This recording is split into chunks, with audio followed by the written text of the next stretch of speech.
Queria, em primeiro lugar, fazer um registro dos 100 anos, um século, da Associação Cultural e Beneficente Floresta Montenegrina. Registro o centenário dessa fundação, lá no meu Rio Grande do Sul. Vamos ter um evento esplendoroso, um evento este muito concorrido. Eu só não me faço presente por questão de agenda a nível nacional, mas deixo aqui as minhas homenagens ao presidente Luiz Carlos de Oliveira, a todos os associados e amigos dessa entidade tão importante para o nosso Estado.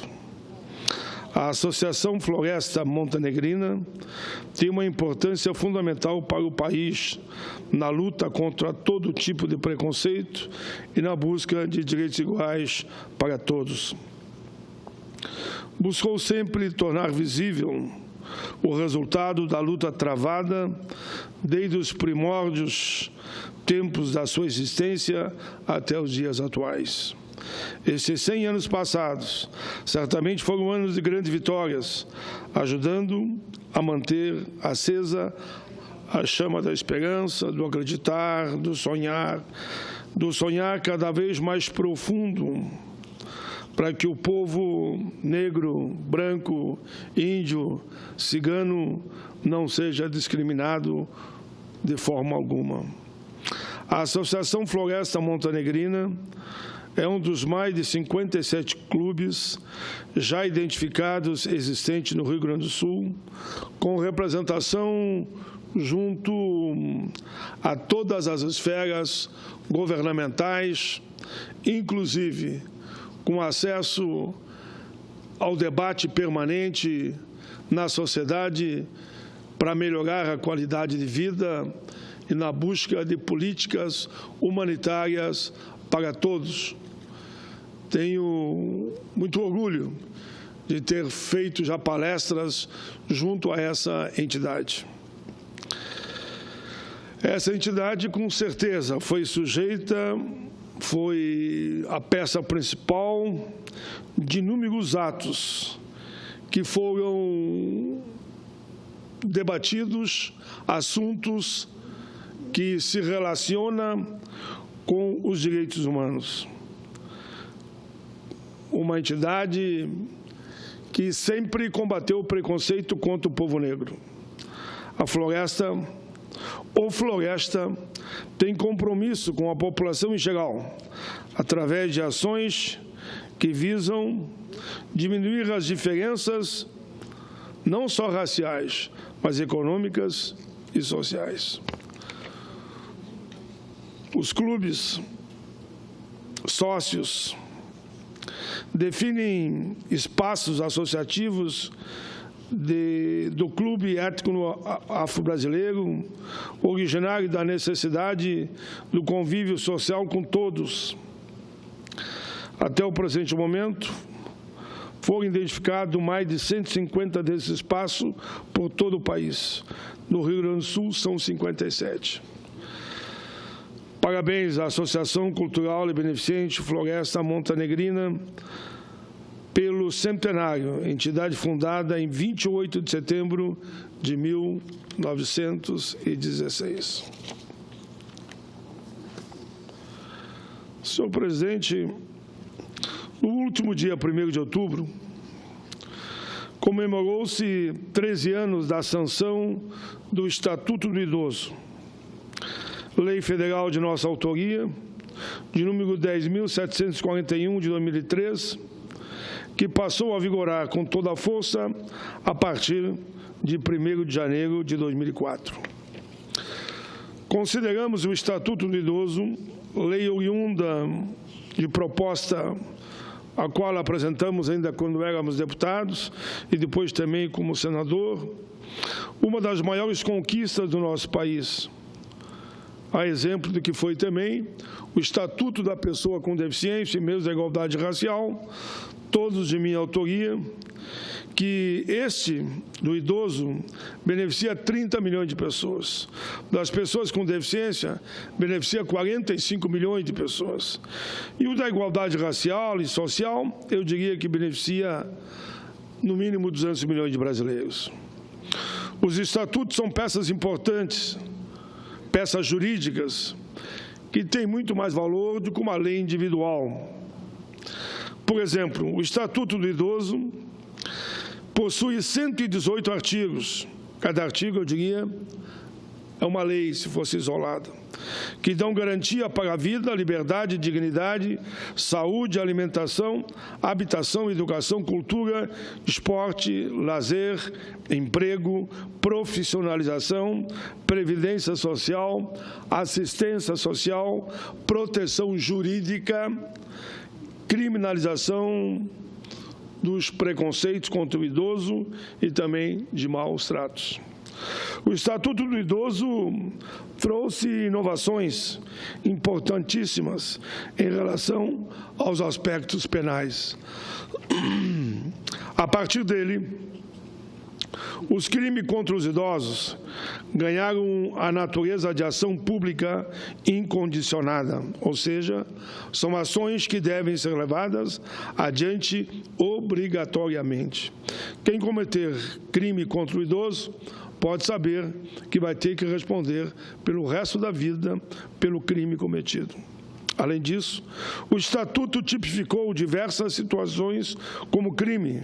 Caso, por exemplo, do artigo que trata da questão da discriminação, ou do artigo que diz respeito à omissão de socorro, ou o que fala do abandono, o que protege a integridade e a saúde física do idoso, ou o que trata do desrespeito à prioridade de tratamento, ou ainda do que cuida da apropriação ou desvio de bens, ou, suma, há dentro do Estatuto quase um código penal destinado a proteger os idosos, pessoas que se encontram muitas vezes em situação de fragilidade ou de impossibilidade de cuidar inteiramente de si próprio.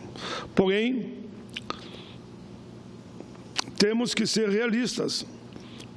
O Estado brasileiro e a sociedade brasileira ainda não se apropriou devidamente dessa importante ferramenta.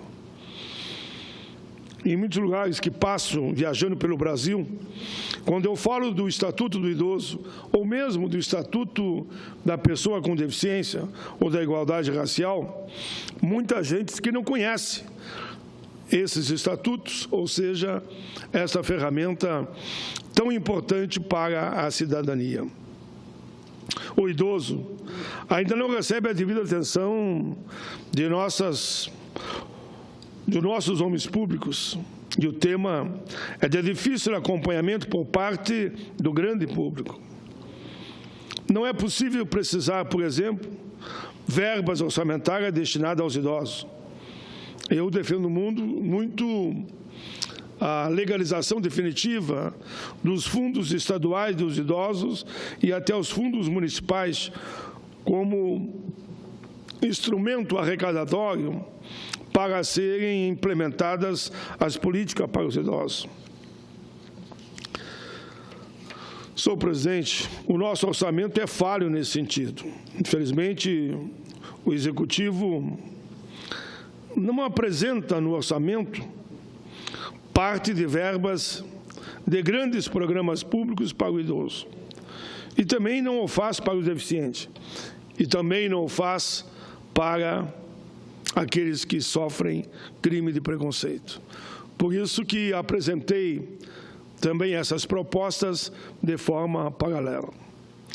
Da mesma maneira, as estatísticas são precárias, inclusive no que diz respeito aos atendimentos judiciais ou hospitalares.